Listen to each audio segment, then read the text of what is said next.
오늘도 샬롬을 살아가길 소망합니다. 7월 7일 샬롬 말씀입니다. 오늘 사무엘하 12장 15절에서 31절까지 말씀 함께 보겠습니다. 오늘 본문은 다윗의 범죄 사실이 나단 선지자를 통해서 이제 밝혀진 뒤에 하나님 앞에 다윗이 회개했습니다. 그리고 하나님께서 세 가지를 말씀하셨습니다. 칼이 떠나지 않을 것이다. 그리고 다윗의 아내들이 데낫에 범해질 것이다. 그리고 세 번째가 너와 바세바 사이에서 태어난 아이가 죽을 것이다 라는 것이었는데 이제 그 뒤에 이제 이야기입니다. 함께 말씀 먼저 보겠습니다. 우리아의 아내가 다윗에게 낳은 아이를 여호와께서 치심에 심히 앓는지라. 하나님께서 치셔서 병들게 되었습니다. 다윗이 그 아이를 위하여 하나님께 간구하되 다윗이 금식하고 안에 들어가서 밤새도록 땅에 엎드렸으니 그 집의 늙은 자들이 그 곁에 서서 다윗을 땅에서 일으키려 하되 왕이 듣지도 아니하고 그들과 더불어 먹지도 아니하더라. 다윗은 기도했죠. 당연히 이거는 신자가 해야 될 마땅한 태도입니다. 혹여 하나님께서 용서해 주지 않을까. 다윗은 자기의 죄 때문에 자기의 아이가 죽게 되었다라는 사실을 잘 알고 있었습니다. 아마도 이때 기도했던 기도의 내용이 시편 51편의 고백이 되었을 것 같은데요. 다윗은 무엇이라고 고백하냐? 내가 죄인입니다. 그러니까 내가 다윗의 회개가 진정성 있는 이유는 나중에 이제 시편을 살펴볼 때도 한 번 더 보겠지만 어쩌다 실수해서 이런 잘못을 했습니다라는 태도가 아니었습니다. 내가 죄인이기에 내가 행할 수 없는 건 죄밖에 없습니다. 하나님 내 안에 정한 마음을 창조해 주셔서 나로 하여금 죄를 짓지 않게 해주세요라고 간구하는 모습을 보게 됩니다. 그런 다윗의 진정성 있는 회개에도 불구하고 어떻게 되죠? 이래 만에 그 아이가 죽으니라. 그러나 다윗의 신하들이 아이가 죽은 것을 왕에게 알기를 두려워하였습니다. 7일 동안 다윗이 먹지도 않고 금식하며 하나님께 간구했는데요. 눈물이 침상에 젖을 정도로 기도했는데 하나님께서는 결국 그 아이를 데려가셨습니다. 그리고 신하들은 혹시라도 다윗이 상심해서 더 나쁜 상태가 되어질까봐 말하기도 두려워했습니다. 이는 그들이 말하기를 아이가 살았을 때에 우리가 그에게 말하여도 왕이 그 말을 듣지 아니하셨나니 어떻게 그 아이가 죽은 것을 그에게 아뢰 수 있으리라. 왕이 상심하시로다 함이라. 다윗 왕이 이제 혹시라도 상심하여 잘못되면 이 나라에 큰 위험이 생길 수 있기 때문에 신하들은 그것을 말하길 두려워하죠. 근데 다윗이 그의 신하들이 서로 수군거리는 것을 보고 그 아이가 죽은 줄을 다윗이 깨닫고 그의 신하들에게 묻되 아이가 죽었느냐 하니 대답하되 죽었나이다 하는지라. 그러니까 다윗은 이제 분위기를 보고 아이가 죽었다라는 것을 짐작하게 됩니다. 다윗이 땅에서 일어나 몸을 씻고 기름을 바르고 의복을 갈아입고 여호와의 전에 들어가서 경배하고 왕궁으로 돌아와 명령하여 음식을 그 앞에 차리고 먹은지라. 그의 신하들이 그에게 이르되 아이가 살았을 때에는 그를 위하여 금식하고 오시더니 죽은 후에는 일어나서 잡수시니 일이 어찌 됨이니까 하니 이르시되 아이가 살았을 때에는 내가 금식하고 온 것은 혹시 여호와께서 나를 불쌍히 여기사 아이를 살려주실는지 누가 알까 생각함이거니와 지금은 죽었으니 내가 어찌 금식하랴. 내가 다시 돌아오게 할 수 있느냐. 나는 그에게 가려니와 그는 내게로 돌아오지 아니하리라 하니라. 다윗은 그 아이가 죽었다는 소식을 들은 후에 태도가 바뀌게 되죠. 금식하고 울며 기도하는 대신에 몸을 씻고 기름을 바르고 의복을 갈아입고 하나님의 전에 들어가 경배하였다고 합니다. 이 모든 일들 가운데 하나님의 뜻이 이루어졌음을 그가 경배하는 거죠. 다윗이 냉혈한이기 때문에 다윗이 죄책감이 없기 때문에 이렇게 행동한 것이 아니겠죠. 다윗은 자신의 잘못을 인정하고 자신의 잘못 때문에 벌어진 일이기에 더 슬퍼하고 더 주눅들어 있는 것은 오히려 하나님 앞에 잘못하는 것이라는 생각을 했던 것입니다. 그래서 이제는 힘들더라도 자기에게 주어진 원래의 역할을 감당하는 것이 하나님 앞에 죄를 뉘우치는 최선의 방법이다 라고 생각하여 이렇게 행하고 있는 것이죠. 아이가 살았을 때 금식하고 운 것은 혹시 여호와께서 나를 불쌍히 여기사 하나님 앞에 살려달라는 마음으로 간구하지만 하나님의 뜻을 인정하고 받아들이는 모습을 다윗이 보여줍니다. 그리고 다시 중요한 얘기를 하죠. 나는 그에게로 가려니와 그는 내게로 돌아오지 아니하리라. 다윗은 그의 영혼이 하나님 품에 안겨 있다라는 것을 알고 있었습니다. 다윗은 그 죽음으로 인해서 그 아이의 영혼이 사라진다라고 생각하지 않고 하나님 품에 안겨 있다라는 것을 믿었기에 이제 내가 갈 일이 남았다라고 고백하는 거죠. 다윗은 그의 아내 바세바를 위로하고 그에게 들어가 동침하였더니 그가 아들을 낳음에 그 이름을 솔로몬이라 하니라. 여호와께서 그를 사랑하사 선지자 나단을 보내 그 이름을 여디디아라 하시니 이는 여호와께서 사랑하셨기 때문이더라. 다윗은 솔로몬이라는 이름으로 자기의 두 번째 아들을 솔로몬이라 이름 짓습니다. 솔로몬은 샬롬이라는 이름과 뜻과 같은 어원을 가지고 있습니다. 그러니까 하나님께서 이제 평안케 하실 것이다라고 다윗이 고백하는 거죠. 동시에 하나님께서 나단을 보내서 그의 이름을 여디디아라고 말씀하십니다. 여디디아는 여호와께 사랑을 입은 자라는 뜻입니다. 하나님께서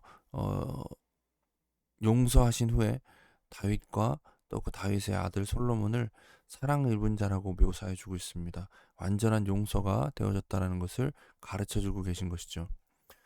그 뒤에 조금 갑자기 뭔가 생뚱맞은 듯한 본문이 이어지죠.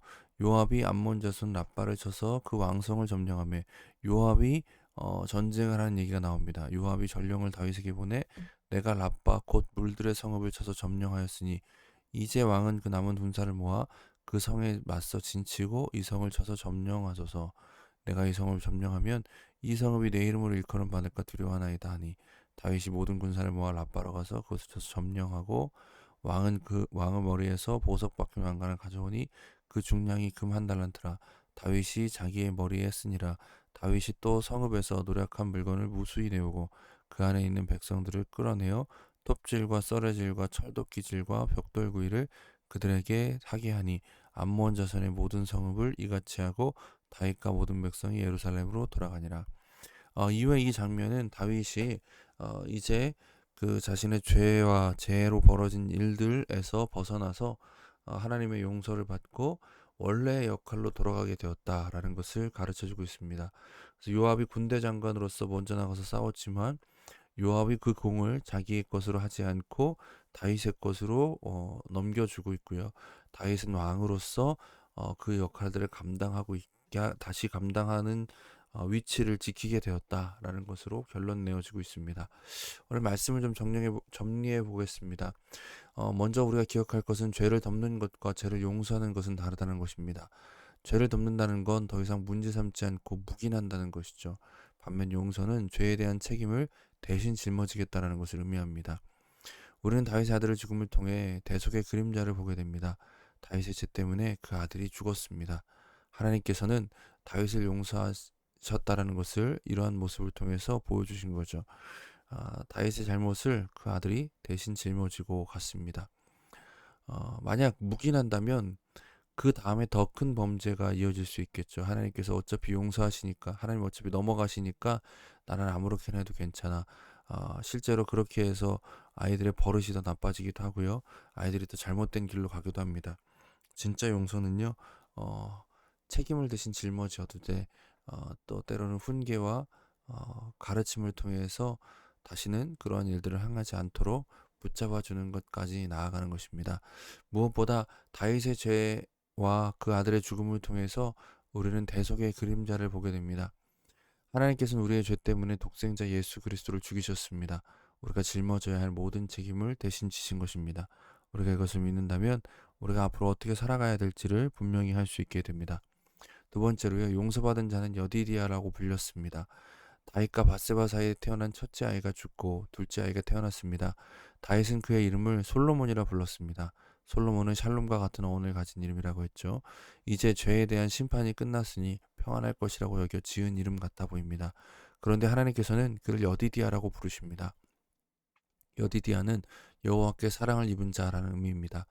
예수 그리스도의 대속의 은혜로 용서받아 구원받은 신자는 하나님의 사랑받는 자로 살아가게 됩니다. 오늘도 이 사실을 기억하며 하나님의 사랑받는 자로서 살아가길 소망합니다. 우리 두 가지 같이 기도하겠습니다. 나의 죄 때문에 예수 그리스도께서 십자가에 달리셨음을 우리가 기억하며 죄와 싸워 이기는 오늘 하루가 되기를 소망한다라고 하나님 우리로 하여금 죄와 싸워 이기게 하옵소서 같이 기도하겠습니다. 또 구원받는 신자는 하나님의 사랑받는 자로 살아간다는 사실을 기억하기 원합니다.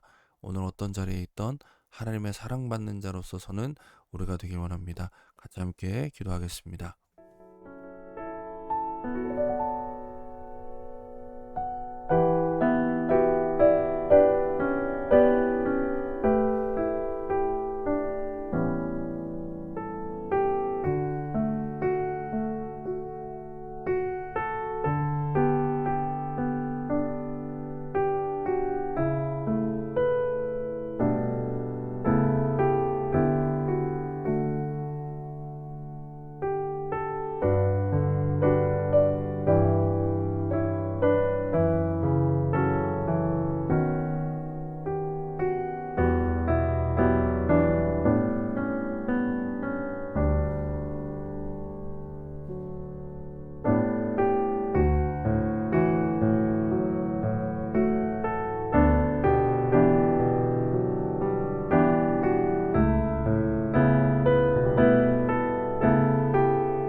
전능하신 하나님 아버지, 오늘도 주님의 사랑 안에서 우리가 살아갑니다.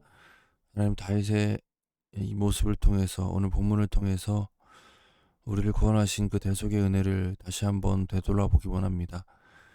우리의 죄 때문에 돌아가신 십자가를 지신 예수 그리스도를 우리가 바라보며 오늘 우리가 어떤 모습으로 살아가야 될지를 다시 한번 되짚어 봅니다. 무엇보다 하나님의 사랑받는 자로서 오늘 살아가게 해 주옵소서. 어떤 환경과 상황 가운데서도 내가 하나님의 사랑받는 자라는 사실을 기억하고 거기서부터 모든 것들을 결정하며 거기서부터 모든 것들의 방향을 찾아가는 우리가 되기 원합니다. 주님께서 함께하여 주시옵소서. 예수님의 이름으로 기도드립니다. 아멘. 오늘도 말씀으로 샬롬을 살아가는 저 여러분 되기를 간절히 소망합니다. 감사합니다.